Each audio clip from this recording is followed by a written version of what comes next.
नमस्कार दोस्तों, स्वागत है आपका हिंदी स्टेनो डिक्टेशन चैनल पर।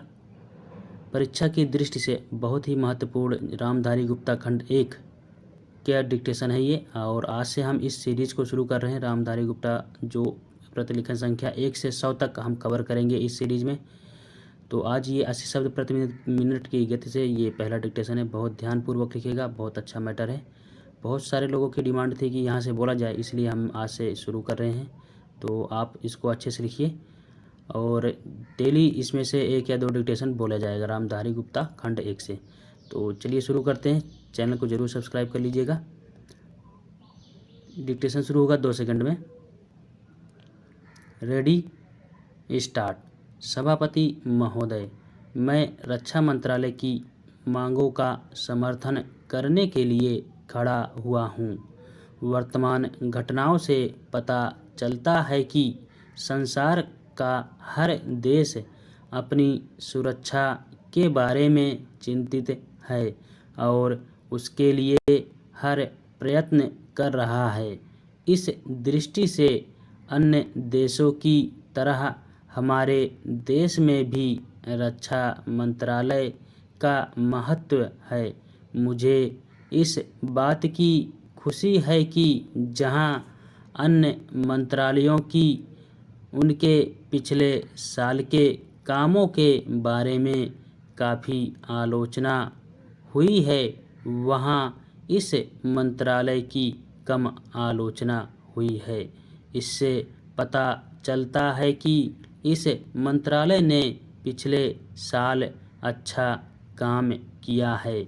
मोटे तौर पर किसी भी देश की सुरक्षा नीति का लक्ष्य यह होता है कि दूसरे देशों, खासतौर से पड़ोसी देशों के साथ मित्रता के संबंध स्थापित हों और हम एक दूसरे के मामलों में हस्तक्षेप न करें।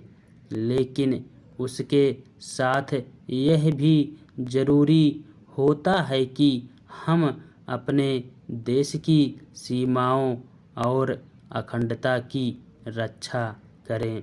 इसलिए हमारे देश का यह कर्तव्य हो जाता है कि हम अपने पड़ोसियों के कार्यों पर पूरी नज़र रखें, क्योंकि आज तक हमारे देश पर जो संकट आए वे हमारे पड़ोसियों से आए हैं।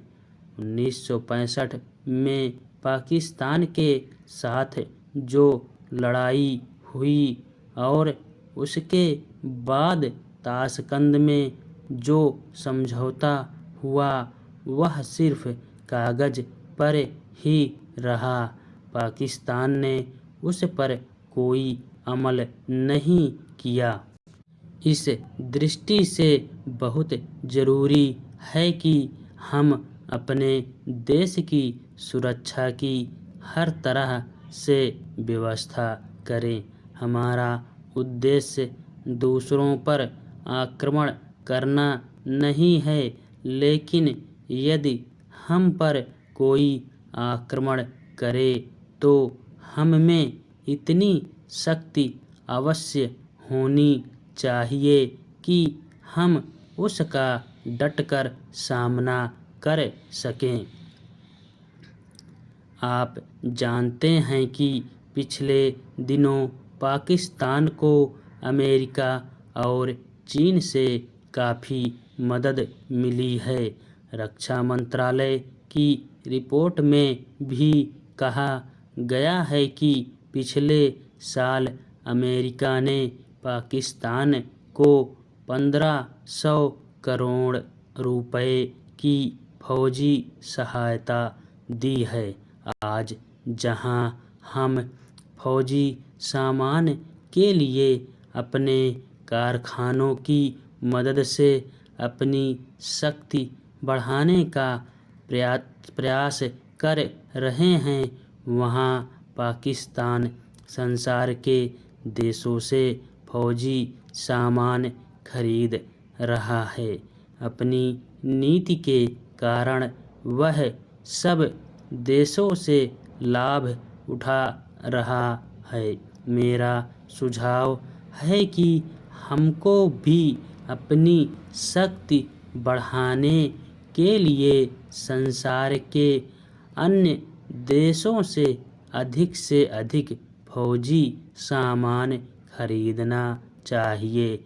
आज तिब्बत की सीमा पर चीन की 1.5 लाख फौज खड़ी है। धन्यवाद।